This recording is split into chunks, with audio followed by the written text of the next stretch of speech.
The paper slid across the desk like a verdict. White, crisp, final.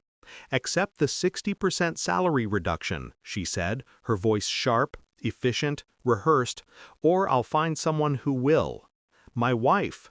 My HR manager." The room went silent except for the faint hum of the air conditioner and the faint echo of suppressed laughter from the hallway. She didn't even look at me when she said it. Her eyes were on the form, her pen tapping lightly, 3 precise beats, before she pushed it closer. I looked around the room. The staff was watching, not openly, but through reflections in glass doors, from half-open cubicles, behind fake concentration. She knew. She'd timed it, planned it. I smiled faintly. "I need 24 hours. She shrugged, dismissive. "Make it quick." The pen stayed on the paper. Her wedding ring caught the light. That night, I sat in my car long after the office lights went out. Her words echoed in my mind, steady and clinical, like an HR memo written in the language of humiliation. Not for budget cuts, not for business. No, this was personal, and she wanted everyone to see it. By midnight, I was on the phone with the company's biggest competitor. They picked up on the first ring. Turns out, they'd been waiting for me to call. It started long before that paper. The late nights, the whispered calls she'd take in the other room, the perfume that lingered after meetings. I told myself it was stress, overwork, leadership pressure, HR politics. I believed it, because I needed to, because the alternative was worse. But humiliation has a way of clarifying things. That paper wasn't just a pay cut, it was a message, a public execution of pride. In the morning, I watched her leave for work before me. She kissed my cheek lightly, robotic, routine. Her eyes avoided mine, the same way they did when she lied. At the office, whispers followed me. "Did you see how she? I heard he signed. She's ruthless. Imagine being married to that." Every word burned, but I stayed silent. I kept my tone calm, my movements slow. I watched, I listened. People reveal more when they think you're broken. By evening, I had access to her work computer. Small company, shared admin rights. I'd built most of the internal systems myself. In a folder mislabeled Training Reports, Q3, I found a chain of emails. Her tone was playful, intimate. She called him Sir once, then switched to you when she forgot to pretend. The sender's name, Mark R., Chief Operations Officer, my superior. So it wasn't just humiliation, it was replacement. And that's when I knew. The salary reduction wasn't to cut costs. It was to push me out, quietly, professionally, while she held his hand beneath the conference table. I didn't confront her, not yet. Confrontation gives power to emotion. I needed logic, timing, control. I copied everything, emails, attachments, timestamps. I downloaded her call logs from the shared mobile plan. The evidence was elegant, precise, almost corporate in its neatness. Meanwhile, I kept my face calm at work. I nodded during meetings.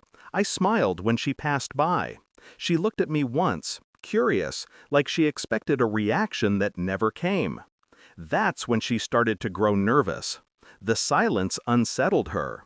At night, she came home later, claimed policy revisions, HR audits. I stayed up, pretending to sleep, watching her reflection in the mirror. She undressed carefully, as if undressing a lie. In the morning, I sent an anonymous message from a throwaway email. To the competitor's HR director, "I can bring you every internal compliance breach your rival has buried under policy jargon. All I need is a desk and silence." By noon, I received a reply. 2 words: "We're listening." That night, I printed the last piece of evidence, her meeting calendar, cross-referenced with his. Every conference aligned perfectly. Every late audit matched his off-site review. The pattern was mathematical, predictable, like clockwork, like betrayal rendered into data. Friday morning, I came in early, printed one sheet, her email to Mark with the subject line, "He still doesn't know." Placed it on her desk before she arrived. No note, no words, just the printout. At 9:07 a.m., she entered the office. Her eyes found it instantly. She froze. The air left her lungs in a single, silent exhale. I watched from across the glass partition as her fingers trembled. Then she looked up and saw me watching. Our eyes locked. For a long, heavy second, neither of us spoke. Her lips parted, but no sound came out. I walked to her desk slowly, calmly, no anger, just precision. "You wanted professional transparency," I said quietly. "Now you have it." She swallowed hard. "You don't understand." "I understand perfectly." The silence that followed was worse than any shouting could have been. Around us, the office carried on. Emails, calls, coffee machines, unaware that the center had already collapsed. By noon, my resignation letter was ready. 2 copies, one for HR, one for the CEO. But before submitting, I made one final stop. The competitor's HR director met me in a quiet cafe downtown. The contract was already printed. Higher salary, signing bonus, a new position, head of operations intelligence. They didn't just want me, they wanted her company's secrets, and she had handed them to me on a silver platter. I signed. Then I sent my last email from my company account to the board. Attached are documents revealing severe HR misconduct and conflict of interest involving your HR manager and COO. For the integrity of the organization, immediate review is advised. No threats, no emotion, just facts, cold and verifiable. By evening, both of them were temporarily suspended pending investigation. She called me 5 times that night. I didn't answer. Her 6th message was just 2 words, "Please talk." I deleted it.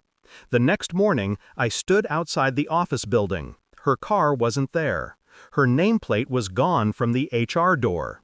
Inside, people whispered again, but differently this time. Not pity, not laughter, something colder. Fear, maybe. Respect, even. I collected my final paycheck, turned in my badge, and walked out without looking back. The city felt strangely quiet, like it knew. At the next intersection, I stopped at a red light and looked at my reflection in the mirror. Calm, unshaken, free. She wanted to humiliate me publicly. Instead, she taught me the value of silence, and how power sounds when it doesn't need to speak.